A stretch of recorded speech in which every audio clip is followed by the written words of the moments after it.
فأعوذ بالله السميع العليم من الشيطان الرجيم من حمزه ونفخه ونفاسه.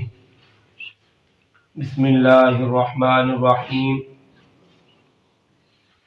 قال النبي صلى الله عليه وسلم: من كذب علي متعمدا فليتبوأ مقعده من النار.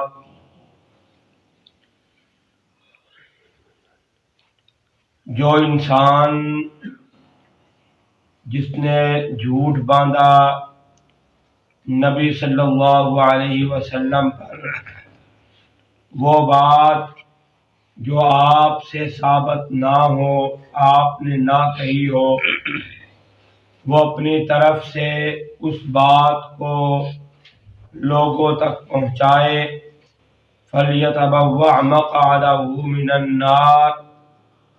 جس نے نبی صلی اللہ علیہ وسلم پر جھوٹ باندھا، وہ بات نبی صلی اللہ علیہ وسلم تک پہنچائی کہ یہ رسول اللہ صلی اللہ علیہ وسلم کا فرمان ہے، وہ اپنا ٹھکانہ جہنم کے اندر بنا لے کہ وہ انسان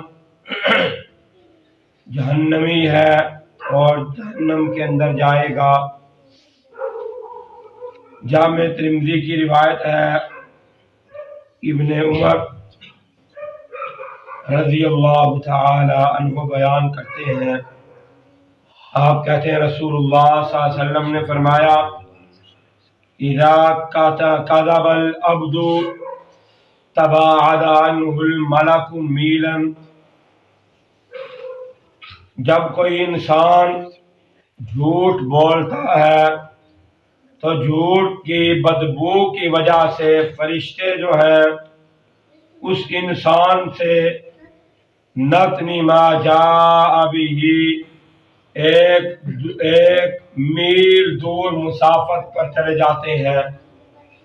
جو فرشتے انسان کے ساتھ ہوتے ہیں وہ دور چلے جاتے ہیں، ایک میل دور کی مسافت پر، اس جھوٹ کی بدبو کی وجہ سے.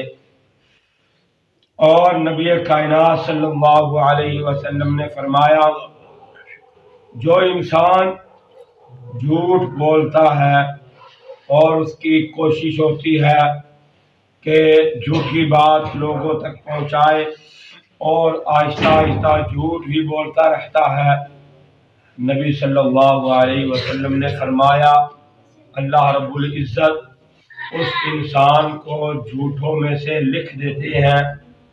اور جو انسان کوشش کرتا ہے سچ بولنے کی اور ہمیشہ سچ بولتا رہتا ہے، اس انسان کو اللہ رب العزت سچوں میں سے، صدیقین میں سے لکھ دیتے ہیں.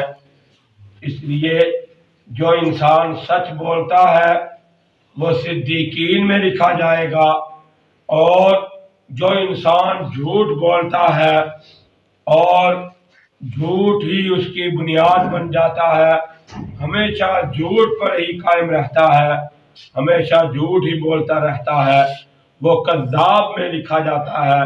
اور کذاب جو انسان ہوتا ہے، ایک تو اس کے منہ کی بدبو کی وجہ سے فرشتے بھی دور ہو جاتے ہیں، اور دوسرا جب کذاب میں لکھا جاتا ہے تو کذابین جو ہیں، جھوٹے جو ہیں، ان کا انجام بھی بہت برا ہوگا.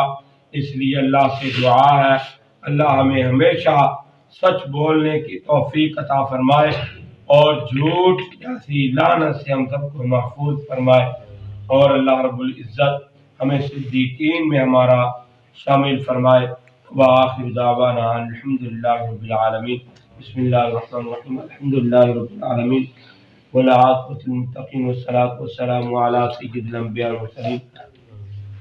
یا رب لک الحمد کما ینبغی لجلال وجهک وعظیم سلطانک. اللهم صل علی محمد وبارک وسلم وصلی علیہ. اذهب الباس رب الناس واشف انت الشافی لا شفاء الا شفاؤک وشفاء لا یغادر سقما. اللهم اشفنا فإنك خير الشافعين. اللهم اشف مرضنا ومرضى المسلمين. اللهم ارزقنا فإنك خير الرازقين. اللهم اكفنا بحلالك عن حرامك واغننا بفضلك عمن سواك.